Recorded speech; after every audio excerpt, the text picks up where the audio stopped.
All right, picking up with rites of passage in band or foraging societies. Um, in Australia, they believe that through rituals, ceremonies, myths, and art, they communicate with their ancestral beings. So, rites of passage serve to connect people to dream time. Um, their puberty rituals allow a person move to a new status through contact with the dream time, and death. The rites of passage of death moves the person into the invisibility of dream time, uh, more or less permanently. The Mabuti in Central Africa, at age about 3, typically after they are weaned, um, children enter the Bopi camp. Um, in the Bopi, they will play with age mates in non-competitive play.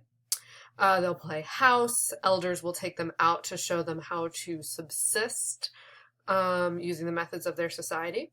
Before puberty, they return to the main camp with the other older youths. And at puberty, young girls, women will um, go into a hut for a month with other girls of the same age, and they're watched over by an older woman. In this hut, they learn special songs and occasionally flirt with the boys in song. It's a very celebratory time for them. These songs are called Alima songs, and if you click on that link or copy and paste it, these lectures will be available on Blackboard, so you should be able to use the links that way. They have a sample of an Alima song for you to listen to. Among the Kung or San, when boys kill their first antelope, they would get tattoos on their forehead. And then they would participate in Choma, which is 6 weeks of dancing and learning. And during this time, they typically enter into a trance-like state. The Baka filed their teeth to show courage and endurance at puberty. And you can see a picture of filed teeth. Sorry if you don't like teeth. I'll click away now. So tribal religions. They were going back one slide. Sorry about that. There we go. This is a picture of the Yanomamo preparing ashes for the funerary rites, which we'll talk about in just a few minutes. Tribal religions, they were tied to the environment, again, like in band religions, and they practiced, again, animism, and shamanism. The Yanomamo believe in thousands of spirits in the natural world, and they're from the Amazon rainforest, which is a place that is pretty much always sort of teeming with life. It's never still or quiet, so it's easy to see where that belief comes from. They use ebene, I'm sure I'm not pronouncing it right, which is a hallucinogenic snuff, to control the spirit world. Spirits reside in trees, rocks, and people's chests. Shamans will fall into trances to attract and control Hakura spirits for various purposes. And their funerary rituals consists of cremation, and then they'll put ash and bones into a pot with banana mash to be eaten by family members to absorb and free the soul. Otherwise, the soul could be trapped between life and death in sort of the in-between. So that is what this image is of. They're preparing the ashes so they can free the spirit into the next life. And they've got special body paints on for ritual and ceremonial purposes. The Javaro, who are from Ecuador, they also enter into trance-like states using Notema tea. It's sort of like tea. It enables almost anyone to enter a trance-like state, not just among the Javaro, but anyone. And the effects are similar to mescaline and LSD. Um, they typically have many shamans. Usually about 1 in 4 men, but women can also be shamans.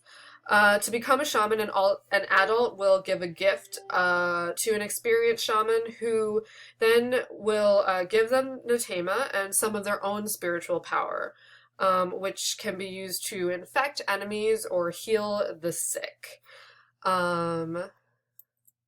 Witchcraft and sorcery. So witchcraft has a lot of different sort of cultural definitions. Many tribes practice witchcraft and sorcery.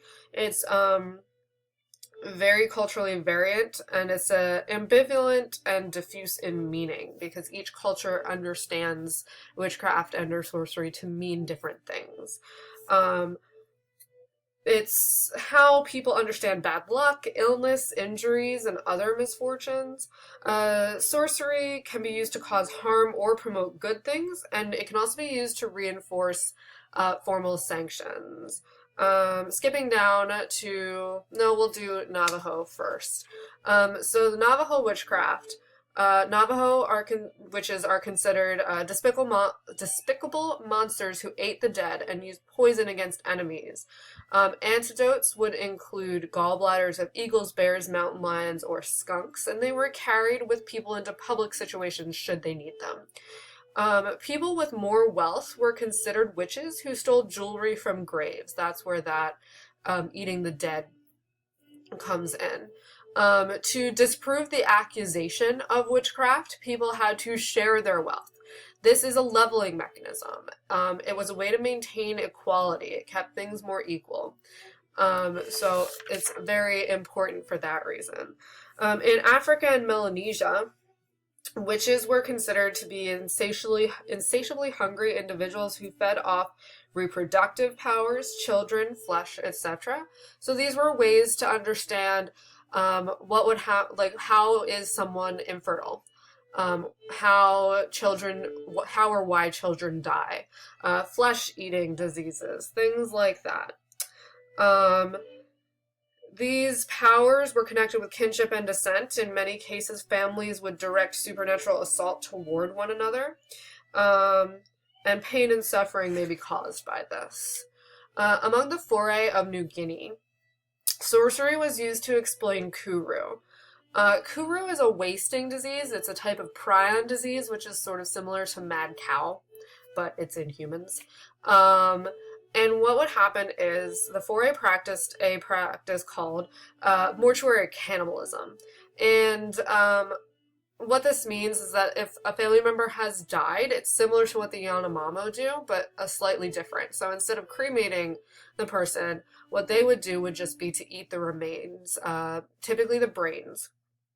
And they would eat their loved one's brains, again, to allow them to pass into the future world, not the future, but the, world of the dead.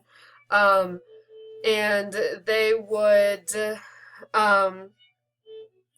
do this, but the issue with that is if the dead family member's brains were infected with Kuru, then the living family members who ate the brains would also be infected with it. Kuru is a wasting disease, so, it kills you, typically eats your brain. Then when, I forget when exactly they were colonized, but when they were, doctors realized what was going on and explained it to the foray. So they don't do this anymore. However, Kuru takes anywhere from 4 to 50 odd years to sort of incubate in a person. So for a long time, people still were dying from this disease, even though they had stopped the practice of mortuary cannibalism. So sorcery was used to explain how that happened until they were able to learn more from modern medicine about the cause and fix the problem. They also practiced totemism, typically in societies with clans who had fictive ancestors. Those could be totemic beings. Native Americans Each group recognizes the existence of all groups' ancestral totems, but they only participate in religious activities related to their particular totemic ancestor. So they don't practice the rituals or religious activities of all of the totemic ancestors, just the ones that their group is tied to. Chiefdoms. Here you see a Maori woman in some symbolic regalia, which we've learned about in the past. Chiefdom religions. The major difference between chiefdom religions and tribal and band religions are that chiefdom religions legitimize the status of the chief. So it's very tied in with social organization and politics. They did have shamans. They acted as personal spirit guides and doctors to the chief. And a good chief raised the rank of the shaman, and a good shaman raised the rank of the chief. So it's a symbiotic relationship. In Polynesia,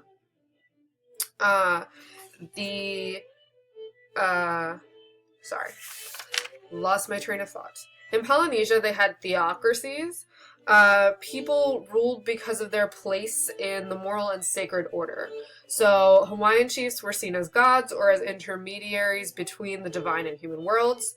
And this resulted in some interesting parts of the religion and the society in general. Taboo or tapu, which you would be more familiar with as spelled Taboo. These were social restrictions or prohibitions that had spiritual connotations. So certain people couldn't eat certain food, they couldn't touch certain people, so people of the lowest class maybe couldn't touch the chief, because they weren't seen as spiritually imbued enough to do so. And they had this idea about mana. Mana are cosmic forces that people are imbued with. So not like a soul or a spirit as we would understand it, but a cosmic force outside of a person that they're imbued with. Sometimes the mana can be powerful or dangerous, but it's gained through a person's moral action. So if a person lives a moral life according to the chiefdom society, they would have lots of mana. If a chief wasn't generous enough, his mana was thought to be lost, and then he needed to be replaced with someone who had more mana who was from the chiefly class, which you experienced when we did our chiefdom sacrifice activity, which brings us to the next point, which is human sacrifice. So human sacrifice, it reflected the relationships between the religion, rank, and legitimacy of chiefly rule in some but not all chiefdom societies. So among the Natchez Native Americans, who had, if you'll recall, the Great Sun Chief, the noble lineages, and so on, the Great Sun Chief, when he died, his wives, guards, attendants were expected to sacrifice themselves and follow him into the afterworld. Parents would offer their children for sacrifice to raise their own rank. And these people that were not yet dead would be made unconscious with tobacco in a ritual. Then they would be strangled to death and buried with the Great Sun Chief in a large burial mound, which we'll talk about when we talk about art and architecture. In Hawaii, they had the New Year's Festival and the rededication of the Luakini Temple, which typically meant that human sacrifice victims had violated sacred taboos. They could be the brothers or cousins of chiefs because they could be rivals. And these were sacrifices to perpetuate the fertility of land and people. Also, if you could sentence someone to death as a chief, you were very powerful.